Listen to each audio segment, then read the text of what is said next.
প্ল্যাটফর্মে ঘুম, মোবাইলের দোকানে কাজ, ইউপিএসসিতে সাফল্যের অনন্য নজির এই যুবকের। সব বাধাকে পেছনে ফেলে তিনি ইউপিএসসি সিভিল সার্ভিস পরীক্ষায় 101তম স্থান অর্জন করে হয়ে উঠেছেন লাখো তরুণের অনুপ্রেরণা। সংসারে অভাব, বাবার মদ্যপান, তবুও হার মানেননি প্রভাকরণ। টাকা না থাকায় অনেক সময় থাকার জায়গা পেতেন না। চতুর্থ প্রচেষ্টা ইউপিএসসি সিভিল সার্ভিস পরীক্ষায় 101তম স্থান অর্জন করেন। প্ল্যাটফর্মে রাত কাটানো সেই ছেলেটি আজ দেশের অন্যতম কঠিন পরীক্ষায় সাফল্য পেয়েছেন। অভাব, দারিদ্র্য আর একের পর এক কঠিন বাধা, এই সবই ছিল তার জীবনের নিত্যসঙ্গী। কিন্তু কোনো প্রতিকূলতাই তার স্বপ্নকে থামিয়ে রাখতে পারেনি।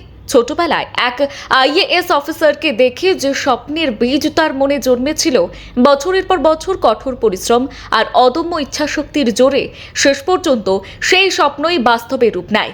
আজ তার এই সংগ্রামের গল্প হাজার হাজার তরুণ তরুণীর কাছে অনুপ্রেরণার উৎস হয়ে উঠেছে।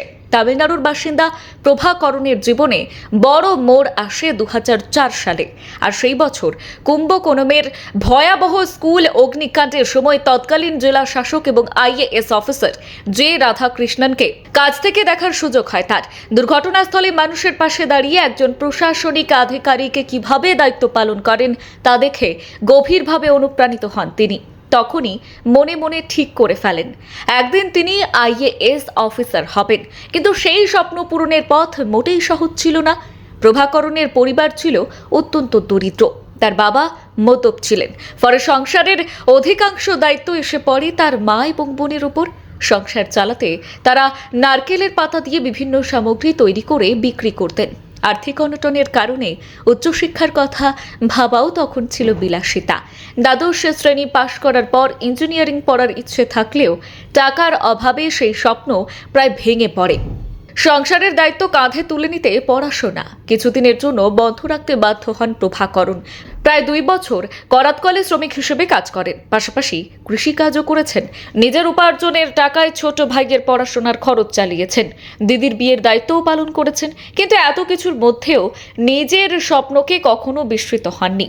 তিনি বিশ্বাস করতেন একদিন সুযোগ আসবেই। 2008 সালে অবশেষে ভেলোরের একটি সরকারি ইঞ্জিনিয়ারিং কলেজে ভর্তি হওয়ার সুযোগ পান। তবে নতুন সমস্যার মুখোমুখি হতে হয় তাকে। ইংরেজি ভাষায় দুর্বল হওয়ায় পড়াশোনায় নানা বাধা আসে। তবুও তিনি হার মানেননি আর ভালো পড়াশোনার লক্ষ্যে চেন্নাইয়ে গিয়ে আইআইটি মাদ্রাজে ভর্তি হওয়ার প্রস্তুতি শুরু করেন। অর্থাভাব তখনও তার নিত্যসঙ্গী। থাকার মতো স্থায়ী জায়গা ছিল না। সপ্তাহান্তে কোচিং শেষ হলে অনেক সময় সেন্ট থমাস মাউন্ট রেল স্টেশনেই রাত কাটাতে হতো তাকে। সপ্তাহের অন্য দিনগুলিতে কলেজে পড়াশোনার পাশাপাশি একটি মোবাইল রিচার্জের দোকানে কাজ করে নিজের খরচ চালাতেন। দিনের পর দিন কঠোর পরিশ্রম, কষ্ট আর আত্মত্যাগের মধ্য দিয়ে এগিয়ে গিয়েছেন তিনি। অবশেষে সেই পরিশ্রমের ফল মেলে। আইআইটি মাদ্রাজে এমটেক এ ভর্তি হয়ে 2014 সালে 9.0 জিপিএ নিয়ে সাফল্যের সঙ্গে পড়াশোনা শেষ করেন। এরপর শুরু হয় দেশের অন্যতম কঠিন পরীক্ষা ইউপিএসসি সিভিল সার্ভিসের প্রস্তুতি। প্রথমবার নয়, দ্বিতীয়বারও নয়, টানা 3 বার ব্যর্থ হতে হয়েছে তাকে। কিন্তু তিনি ভেঙে পড়েননি।